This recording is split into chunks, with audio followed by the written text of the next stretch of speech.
Au nom du Père et du Fils et du Saint-Esprit, ainsi soit-il.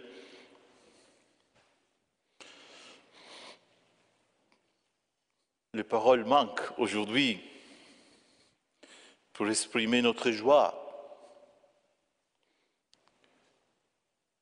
Les paroles manquent pour commenter cet événement, car la vie religieuse, la vie d'une seule religieuse fidèle est plus éloquente que tout autre commentaire. Elle parle d'elle-même. Elle parle d'elle-même. Elle parle pas parce qu'elle ouvre la bouche, elle parle pour ce qu'elle est.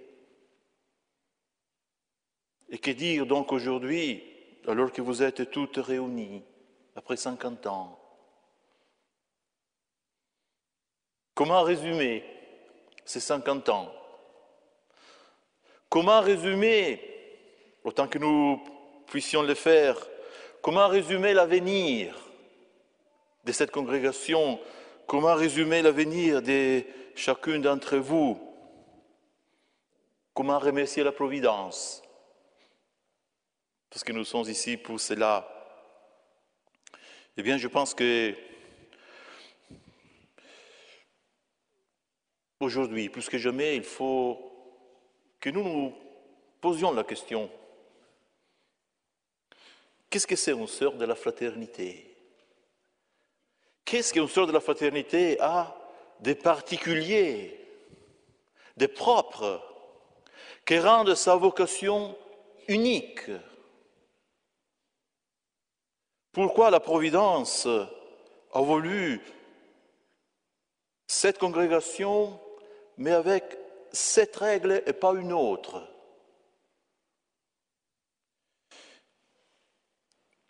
S'il faut tout résumer en un seul mot, nous pourrions dire que la vocation de la sœur de la fraternité est une vocation cachée, pour des raisons extrêmement profondes. C'est une vocation très contemplative, très dédiée, consacrée à l'adoration. Et nécessairement, elle doit être cachée. Il y a un trait qui est caché. Il y a une beauté, un charme dans cette vocation qui est caché. Et cela est nécessaire. Parce qu'on ne peut pas se tenir au pied de la croix. On ne peut pas pénétrer les mystères de la croix en profondeur sans se cacher. Notre Seigneur, dans sa vie, il se cache pendant 30 ans. Mais pourquoi il se cache pendant 30 ans? Parce qu'il se prépare à la croix. Et pendant sa passion, il se cache. Il cache sa divinité. Et après sa mort, il se cache encore dans le sépulcre. Et il continue à se cacher de la Sainte Eucharistie jusqu'à la fin des temps. On ne peut pas pénétrer tous ces mystères, la croix en particulier qui est au centre de tout cela. On ne peut pas pénétrer tout ça sans se cacher aussi. Et voilà, je pense, la clé pour découvrir, pour quelqu'un qui l'observe de l'extérieur, pour découvrir et peut-être pour redécouvrir pour chacune d'entre vous aujourd'hui, redécouvrir la beauté unique de cette vocation. Et le sépulcre, on a mentionné le sépulcre de notre Seigneur, le sépulcre en lui-même est une image très éloquente de la vocation de la sœur de la fraternité. On est en plein temps pascal. Le souvenir du sang est bien présent dans notre esprit, plus que jamais aujourd'hui. Eh bien, déjà le prophète Isaïe avait dit que le sépulcre de notre Seigneur aurait été glorieux. Mais il parlait de quoi? Est-ce qu'il parlait uniquement du tombeau de notre Seigneur? Ou bien ce sépulcre avait une autre signification, une autre valeur? Eh bien, ce sépulcre, c'est tout d'abord l'âme religieuse, l'âme consacrée, l'âme cachée, où notre Seigneur se cache et continue à se cacher. Et je voudrais méditer justement quelques instants sur cette image du sépulcre qui est votre âme. Ce sépulcre, nous dit l'Évangile, était neuf. Personne d'autre avait été enseveli dans ce sépulcre auparavant. Et personne ne fut enseveli par la suite. C'est une très belle image de l'âme de la religieuse.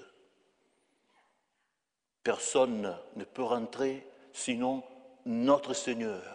Ce sépulcre est neuf. C'est une image magnifique de la virginité, de la pureté du cœur. Personne ne rentre. Ce sépulcre est consacré à jamais, a été conçu pour notre Seigneur et doit rester pour notre Seigneur. C'est la plus belle prédication qui existe. Ne l'oubliez jamais. C'est la prédication qui, encore aujourd'hui, est capable de faire réfléchir le monde, même le monde païen. Il est choqué devant ces témoignages. Il ne peut pas le croire. Et quand il voit que c'est réel, alors il est obligé à réfléchir. Il y a une autre vie pour laquelle on se consacre déjà dès ici-bas. Vous pouvez prendre tous les traités apologétiques, tous les traités qui défendent la foi, qui défendent les dogmes. Il n'y a aucune conclusion apologétique qui a le même impact sur le monde. Ne l'oubliez jamais. Ce sépulcre est neuf. Très belle image de la virginité. Et je dirais, sans ces témoignages, la foi resterait, les témoignages de la foi, sans une vie qui corresponde et qui manifeste la pureté de la foi, la sainteté de la foi par la virginité. Le seul témoignage de la foi serait très peu de choses, très faible. Et ce sépulcre, nous dit l'Évangile, était taillé dans les rocs. Taillé dans les rocs.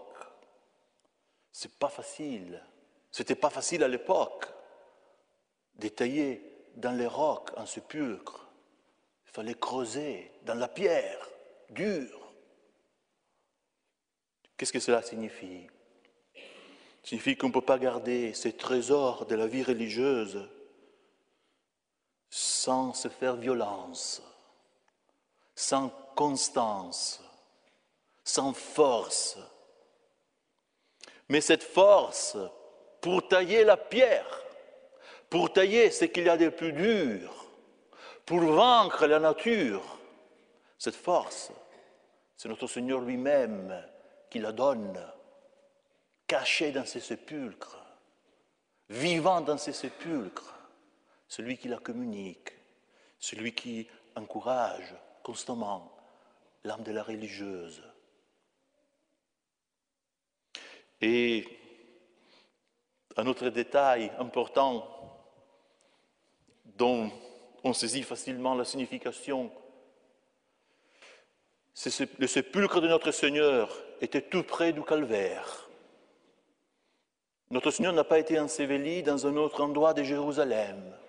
Il a voulu être enseveli là même où il était mort, au même endroit, juste à côté. Pourquoi? Pour signifier que dans ces sépulcres qui est l'âme de la religieuse, les souvenirs du calvaire, les souvenirs de la croix doivent être constants, permanents. Il faut y revenir tout le temps, sans se lasser, jamais. La méditation de la passion de notre Seigneur est inépuisable. Pourquoi? Parce que son amour est inépuisable.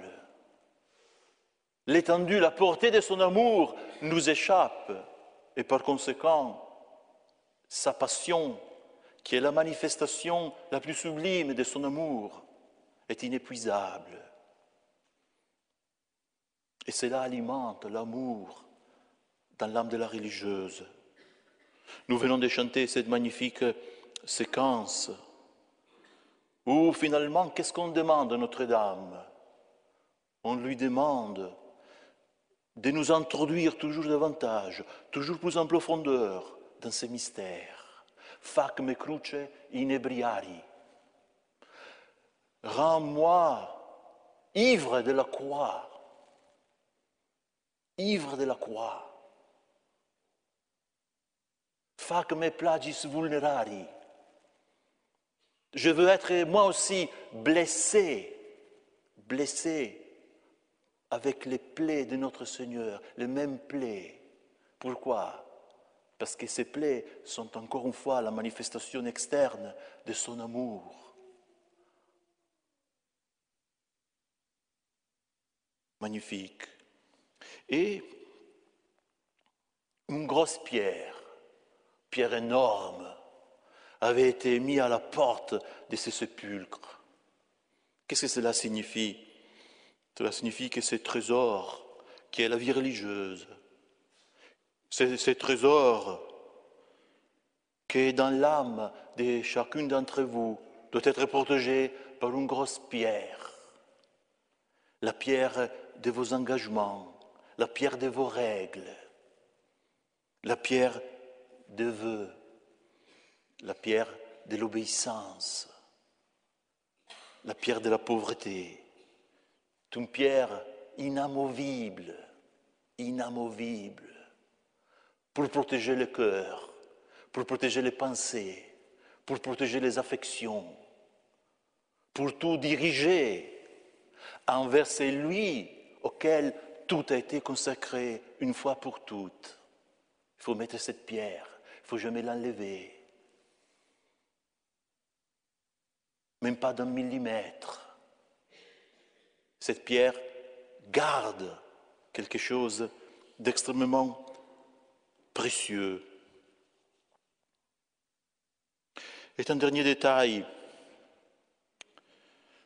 Notre Seigneur, comme vous le savez bien, fut enseveli dans les sépulcres avec une profusion de parfums, de myrrhe,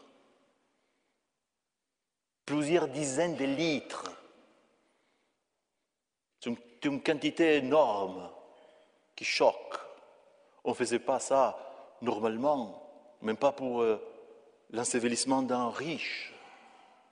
Pour notre Seigneur, on a versé sur son corps, on l'a embaumé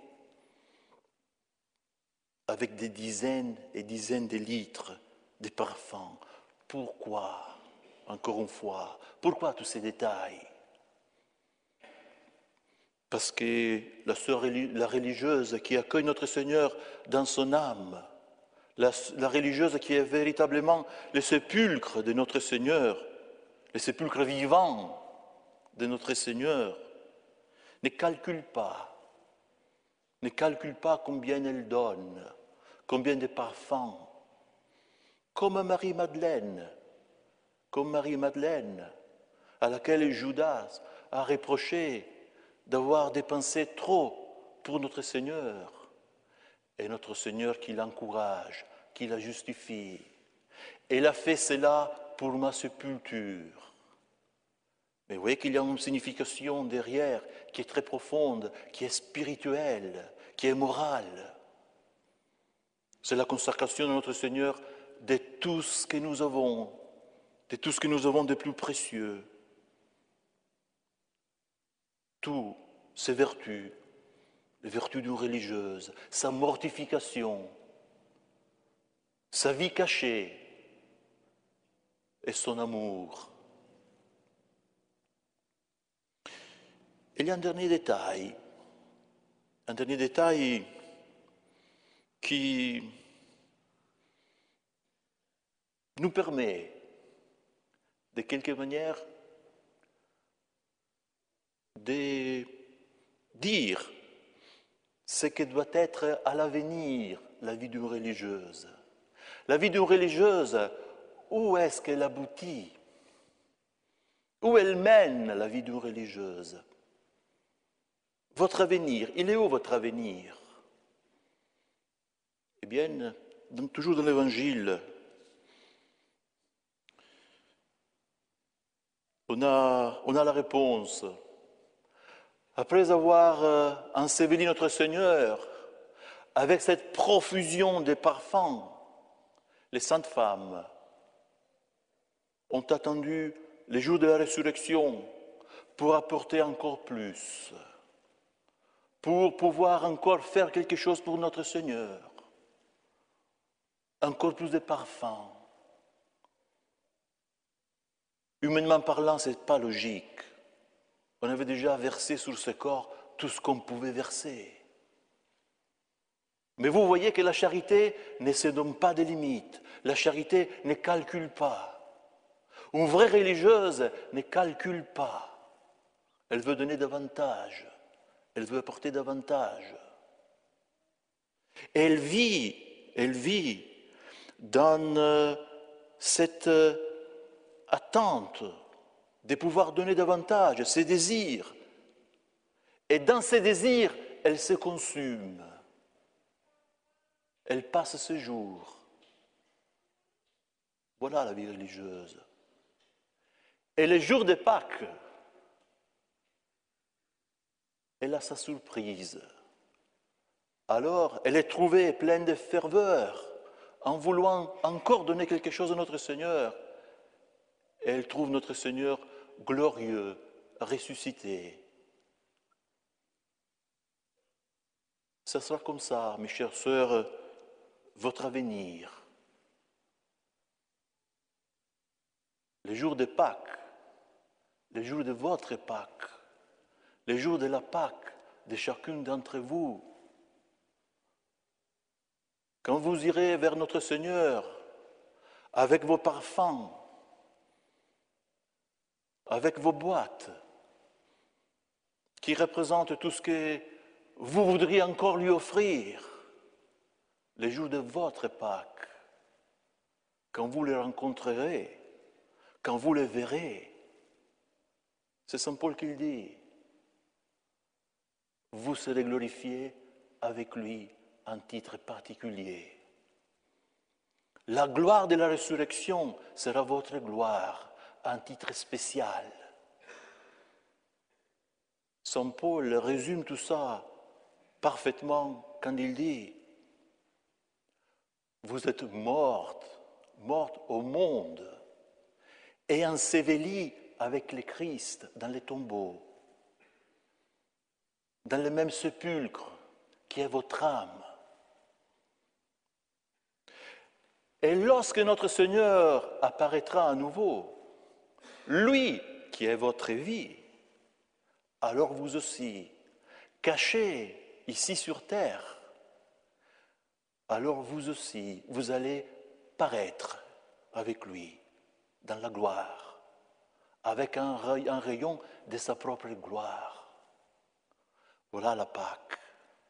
Voilà la profondeur de la fête de Pâques, mais de la Pâque en particulier de chacune d'entre vous. La Pâque d'une âme qui se consacre dans cette attente de notre Seigneur. Voilà votre avenir. Et voilà, je dirais, cette vocation magnifique, près de la croix, près du Saint-Sacrement, près du tombeau de notre Seigneur, cette vocation magnifique de la sœur de la fraternité que la Providence vous a réservée. Cette vocation est la vôtre. Il n'y a rien de plus sublime. Finalement, la très sainte Vierge, qu'est-ce qu'elle a fait dans sa vie après la résurrection de notre Seigneur? Nous la contemplons toujours au pied de la croix.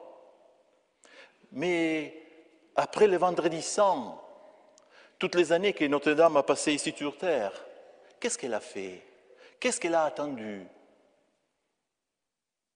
Elle a été ce sépulcre vivant de notre Seigneur. Elle a gardé dans son âme notre Seigneur.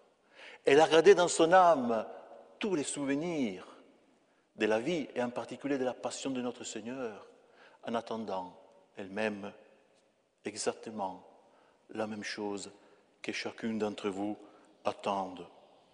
Et que certainement vous avez la garantie dans votre vie religieuse vous sera donnée.